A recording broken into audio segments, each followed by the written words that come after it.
Bienvenue sur France 24, il est 19h à Paris. À la une de l'actualité, au Sénégal, l'Assemblée débat d'un texte sur un report de l'élection présidentielle.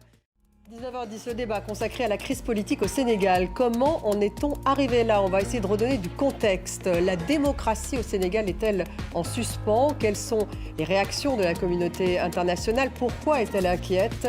Quel impact régional dans un contexte de retrait du Mali, du Niger ou encore du Burkina Faso, de la CEDEAO? Voilà les questions que nous allons poser à nos invités. 19h10. Actualité africaine, avec d'abord au Sénégal, donc cette assemblée réunie pour voter un texte sur le report de l'élection présidentielle. Avant-hier, Macky Sall a annoncé ce report. Le scrutin était normalement prévu le 25 février. Les détracteurs dénoncent quant à eux un coup d'État constitutionnel. On fait un point en image avec Axel Simon. Anthony Blinken en Arabie Saoudite, le secrétaire d'État américain entame une nouvelle tournée dans la région, la 5e. Depuis les attaques du Hamas en Israël. La question d'une trêve avec des échanges d'otages israéliens contre des prisonniers palestiniens est au menu. Stéphane Séjourné est aussi dans la région, hier au Caire, aujourd'hui à Tel Aviv. Et on retrouve notre correspondante Claire Duhamel à Jérusalem. Claire, bonsoir, merci d'être avec nous ce soir.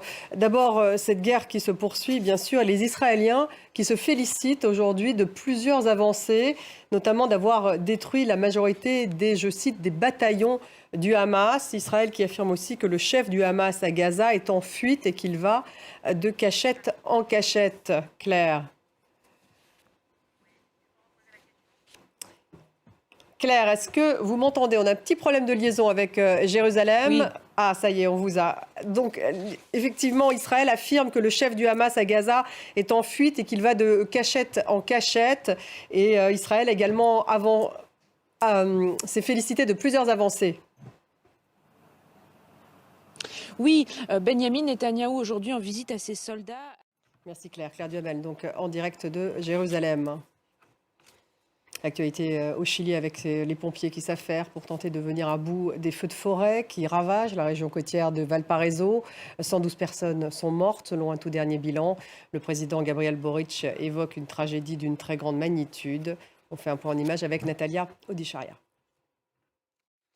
Merci de nous avoir suivis. Restez avec nous dans quelques minutes. Le débat, il est consacré à la crise politique au Sénégal. Comment en est-on arrivé là? La démocratie sénégalaise est-elle en suspens? Quelles sont les réactions internationales et pourquoi finalement la communauté internationale semble-t-elle inquiète?